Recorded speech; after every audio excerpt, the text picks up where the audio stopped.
वर्ग एक 2023 का प्री दिया। इंग्लिश कई सालों से पढ़ रहा था, एग्ज़ाम इजीली निकल गया। फिर दिया वर्ग एक का मेंस और इस बार गर्दा उड़ा दिया। गर्दा उड़ाना मतलब धुआंधार मेरिट में आना। अब आज ये वीडियो जो मैं रिकॉर्ड कर रहा हूँ आपके लिए रिकॉर्ड कर रहा हूँ, जो साथी हैं जो तैयारी करना चाहते हैं वर्ग दो की। वर्ग दो में मिडिल स्कूल टीचर के लिए, इंग्लिश सब्जेक्ट के लिए। अगर सच में चाहते हैं तैयारी करना ना, तो वीडियो से आखिरी तक बने रहें और सच में सीरियस हैं तैयारी के लिए, बनना चाहते हैं मिडिल स्कूल टीचर, क्योंकि मेंस का नोटिफिकेशन तो आ गया है, तो चैनल को सब्सक्राइब कर लें और वीडियो को लाइक मार दें और कमेंट करके भी बता दें कि हाँ मैं सीरियसली तैयारी करना चाहती हूँ।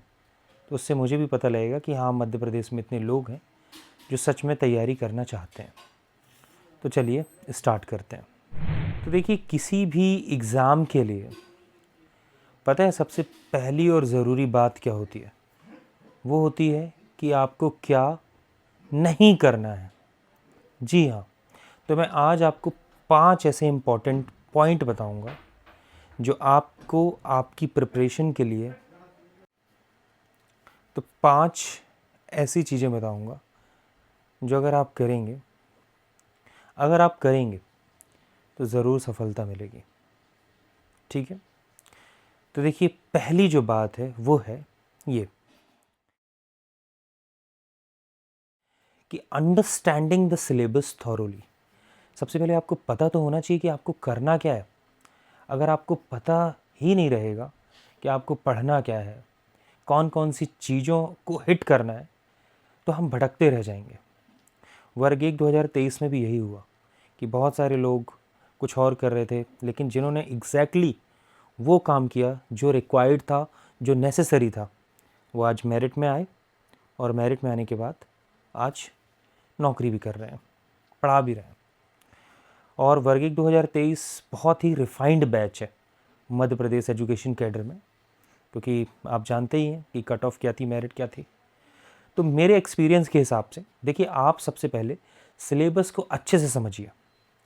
अगर आप इंग्लिश सब्जेक्ट के लिए प्रिपेयर कर रहे हैं, तो अगर मैं एक्सपीरियंस की बात करूं तो मैंने देखा है कि आपको 6 से 8th क्लास और 9th और 10th क्लास भी डील करना है। तो आपको ये देखना है कि जो सिलेबस है वो एक्चुअली है क्या। तो जैसा कि हमने KVS का भी देखा सिलेबस, हमने वहाँ पे पाया कि जो आपका सब्जेक्टिव पोर्शन है वो बहुत ज़्यादा है। जैसे वर्ग एक में भी देखिएगा कि दो एग्ज़ाम हुए वहाँ पे, पहला प्री, दूसरा मेंस। मेंस में हमने देखा कि कंप्लीटली सब्जेक्टिव था। तो वर्ग दो में भी ये मान के चलिए कि आपका जो भी पेपर होगा 100 नंबर का, पूरी तरह से सब्जेक्ट बेस्ड होगा। तो जब डिटेल नोटिफिकेशन आएगा तब तो पता चल ही जाएगा। फिर भी देखिए, आपको जो चीज़ें हिट करनी है वो करना है। सबसे पहले तो आपको अपना कॉम्प्रीहेंशन डेवलप करना है, अंडरस्टैंडिंग ऑफ द लैंग्वेज। मैं कहूँ कि आप इंग्लिश को पढ़ें और बहुत अच्छे से समझ सकें, क्योंकि जब आप समझेंगे तो आपके लिए चीज़ें बहुत आसान हो जाएंगी। उसके बाद आपको फोकस करना है NCERT सिलेबस जो है 6 to 10th। ठीक, जब आप उस सिलेबस को बहुत अच्छे से समझेंगे तो आपको पता चल जाएगा कि एक्चुअली स्कूल में है क्या। तीसरा, आपको ग्रामर पे फोकस करना है। ये एक बहुत ही इम्पॉर्टेंट चीज़ है। ये मेरे साथ भी था जब मैं तैयारी करता था, तो मैंने देखा कि ग्रामर में मेरा एक भी क्वेश्चन खाली नहीं जाता था। मतलब मैं ग्रामर 100% स्कोर करता था, और उसका रीज़न था मेहनत, और मेहनत के साथ साथ प्रैक्टिस। तो आपको कॉम्प्रीहेंशन डेवलप करना है। सेकंड, NCERT पोर्शन जो है आपका कवर करना है। थर्ड, आपको ग्रामर पे बहुत ज़्यादा फोकस करना है, क्योंकि ग्रामर स्ट्रांग होगी तो आपके क्वेश्चन जो हैं बहुत अच्छे से आप इजीली कर पाएंगे एग्ज़ाम में। चौथा, आपको लिटरेचर पे भी फोकस करना है। अब जैसा कि मैंने बताया कि सब्जेक्ट बेस्ड रहेगा, तो जो पैडागॉजी है वो शायद ही आपको देखने को मिले। फिर भी कुछ दिनों में डिटेल्ड सिलेबस आ जाएगा, तो उसमें हमको सारी बातें पता चल जाएंगी। तो पहला आपने समझ लिया। दूसरा है आपके लिए कि यूज़ स्टैंडर्ड स्टडी सोर्सेस। देखिए, ये बहुत ज़रूरी है। अब आपको ये भी पता होना चाहिए, जैसे कि बहुत सारे लोग ये क्लेम करते हैं कि उन्होंने जो पढ़ा वही एग्ज़ाम में आ गया और वो सक्सेसफुल हो गए।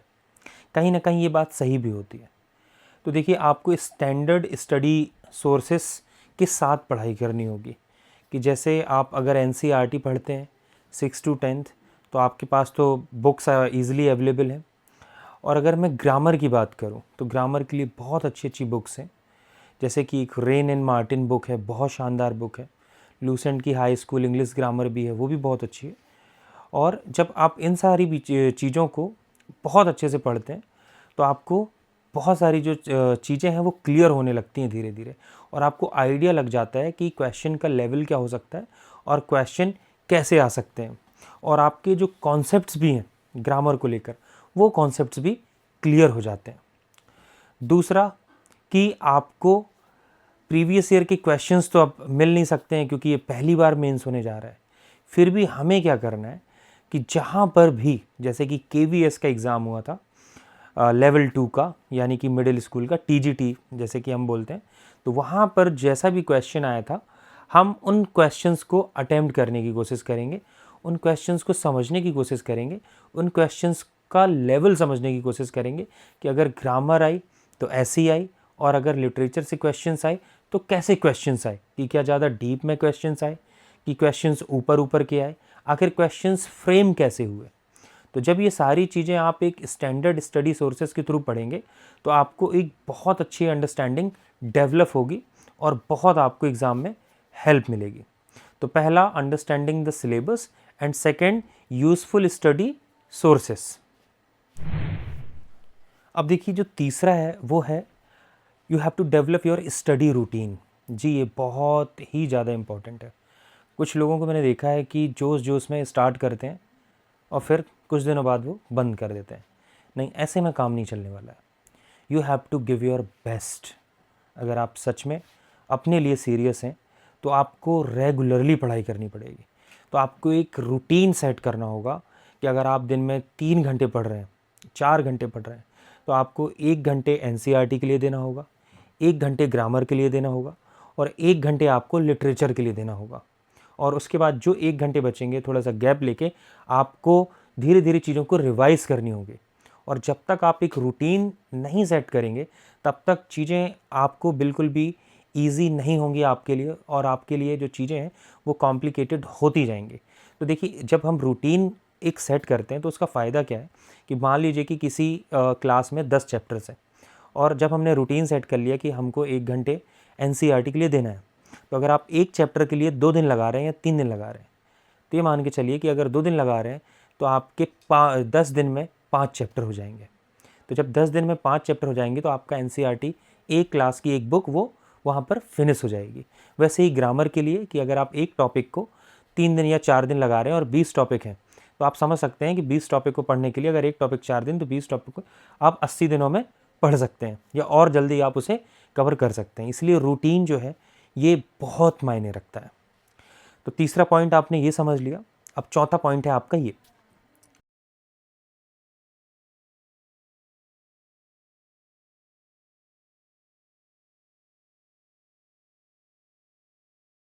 यस, आपको वोकैबुलरी पे काम करना होगा। यस, जितना शानदार आपका वर्ड पावर रहेगा, क्योंकि बहुत सारे ऐसे क्वेश्चंस आते हैं जो कि वर्ड पावर से होते हैं। जब आपकी जो वोकैबुलरी है स्ट्रांग होती है, वर्ड पावर स्ट्रांग होती है, तो आप उन क्वेश्चंस को एलिमिनेशन मेथड के थ्रू सॉल्व कर लेते हैं। कि अगर एक क्वेश्चन है उसके 4 ऑप्शन हैं, आप देखते हैं कि ये 3 ऑप्शन वेरी कर रहे हैं, एक ऑप्शन सही हो सकता है, तो आप वो सही ऑप्शन को ही चूज़ करते हैं। ये मेरे साथ तो होता है। तो आपको वर्ड पावर पर भी बहुत काम करना होगा। जब आप वर्ड पावर पे काम करेंगे तो देखिए, उसके 2 फ़ायदे हैं। आपको एग्ज़ाम में तो मदद मिलेगी ही मिलेगी, साथ में आपकी इंग्लिश भी बहुत अच्छी हो जाएगी, जो कि बहुत अच्छी बात रहेगी आपके लिए और फ्यूचर में भी बच्चों के लिए। 5वां मैं बोलूँगा, practice, practice, practice and mock test. आपने सारी पढ़ाई कर ली, सब कुछ कर लिया, लेकिन आपको एग्ज़ाम के लिए तभी आपको पता चलेगा कि आपने प्रिपरेशन कर ली है, जब आप अपना लेवल जानेंगे, जब आप मॉक टेस्ट अटेंड करेंगे। देखिए, मॉक टेस्ट के लिए बहुत सारे प्लेटफॉर्म्स हैं, उन प्लेटफॉर्म को मैं बाद में आपसे शेयर भी करूँगा, अभी मैं शेयर नहीं कर सकता हूँ due to some YouTube guidelines. तो बाद में मैं आपके साथ शेयर करूँगा उन प्लेटफॉर्म्स को, और उन प्लेटफॉर्म्स पर आप जाके मॉक टेस्ट दे सकते हैं। तो उससे आपको पता चलेगा कि पहले आपने जो भी पढ़ाई की है उनमें क्या क्या चीज़ें आपको याद हो गई हैं और कौन कौन सी चीज़ें आपको रिवाइज़ करना है। जब आप 100 मार्क्स का एग्ज़ाम अटेम्प्ट करेंगे तो आपको बिल्कुल ऐसा लगेगा कि आप रियल एग्ज़ाम दे रहे हैं। आप वैसा एक सिनेरियो सेटअप करिए अपने घर में, और बिल्कुल 2 घंटे का जो भी टाइम ड्यूरेशन है उसके हिसाब से उस मॉक टेस्ट को अटेंड करिए। तो जब आप मॉक टेस्ट अटेंड करेंगे तो आपको लेवल पता चलेगा। जैसे कि जब मैंने पहली बार मॉक टेस्ट अटेम्प्ट किया था तो मेरे काफ़ी कम मार्क्स आए थे। तो उससे मुझे ये पता लग गया कि अगर मुझे सच में काम करना है, सच में ये चीज़ अगर मुझे सच में ये चीज़ पानी है तो मुझे मेहनत करनी पड़ेगी, और जब मैं मेहनत करूँगा तो मेरा रिज़ल्ट अच्छा आएगा। तो फिर मैंने मेहनत की और रिज़ल्ट मुझे मिला। इसलिए मैं आपको बोलूँगा कि आपको मॉक टेस्ट भी अटेंड करना है। तो आई होप ये वीडियो आपके लिए काफ़ी यूज़फुल रहा होगा। अगर सच में आप चाहते हैं प्रिपरेशन करना सीरियस है तो ज़रूर मैं आप सब लोगों की हेल्प करूँगा। I will prepare videos for you all. तो चैनल को सब्सक्राइब ज़रूर कर लें और लाइक कर दें वीडियो को, और कमेंट भी करके बताएं कि हाँ आप सीरियस हैं। Thank you for watching. May God bless you all.